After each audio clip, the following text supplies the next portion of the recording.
qui se sont manifestés notamment par la lettre de Dr Eteni, par laquelle il dénonçait un certain nombre de choses. Après sa lettre, il y a eu une réplique, naturellement, de M. Augustin Kabouya, qui tenait l'équipe en ce moment-là. Après, il y a eu le 11 juillet, les nationaux, les secrétaires nationaux, en tête desquels il y avait le doyen d'âge, qui est d'ailleurs ici avec nous, qui ont fait la déclaration qui consistait à retirer la confiance au secrétaire général de M. Augustin Kabouya. La situation a évolué. La convention démocratique du parti, cette même convention qui avait investi M. Laurent Augustin Kabouya comme secrétaire général en remplacement de M. Jama Kabunda Kaboun de l'époque, la convention démocratique s'est réunie et a eu à prendre la décision de le déchoir de ses fonctions de secrétaire général. Et là, elle m'investissait comme à l'intérim de 6 mois.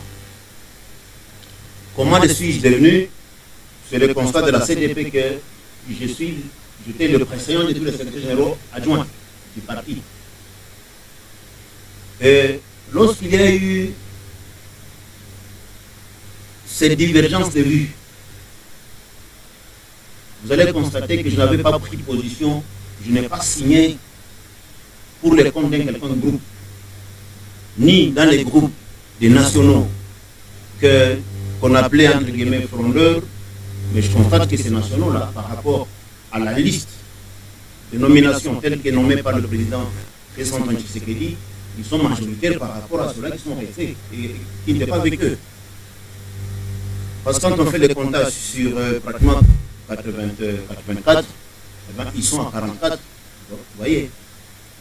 Et j'avais décidé, moi, de garder le juste milieu, conscient que, après tout cela, il fallait trouver absolument une solution, mais bien entendu, chaque fois, comme a dit de comme vous le savez, la base, il faut chaque fois voir que veut la base. Et nous en sommes arrivés à la Convention démocratique de la session du 11 août, qui a déchu Augustin Kabouya de ses fonctions. Il avait investi du reste et qui aime pour 6 mois. Ce n'est que, vous avez suivi certainement, j'étais silencieux, à part lorsque je suis allé au mausolée pour me recueillir, je ne disais absolument rien. Mais qu'hier, les après-midi que j'ai reçu la notification du bureau de la CDP qui me notifie comme étant le secrétaire général ad intérim de l'UDPS pour 6 mois. C'est à partir.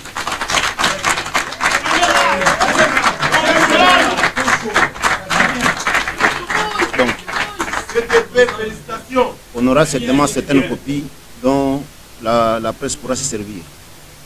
Ainsi donc, à partir d'hier, je suis investi. Et en quoi va consister mon travail? Ma première mission, c'est d'abord, après ces divergences de vues, c'est d'assurer l'unité au sein du parti. Je voudrais attirer l'attention des combattants et combattantes de l'UDPS que 2028, ce n'est pas loin. Et surtout avant d'arriver en 2028, autour pour aider le chef de l'État, nous devons être unis. Je rappelle encore une fois que le premier cycle de notre parti, c'est U comme union. Nous devons être dans l'unité pour bien accompagner le chef de l'État, Félix Antoine Tshisekedi, par rapport aux défis auxquels il fait face. Donc, je vais devoir commencer.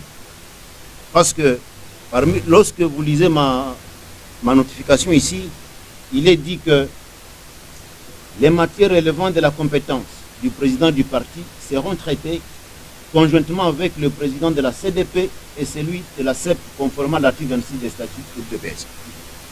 Or, le président du parti, qui s'est aujourd'hui empêché, veille à l'unité au sein du parti. Donc ce travail, je vais le faire conjointement avec le président de la CDP et le président de la CEP. Donc, je me mets en œuvre en les contactant pour que ce travail ensemble. Autre travail, bien entendu, il s'agit de la remise de reprise entre mon prédécesseur et moi-même. Ce travail devra aussi se faire de concert avec le président de la CEP et le président de la CDP. Et nous devrons programmer une session extraordinaire de la CDP qui devra recevoir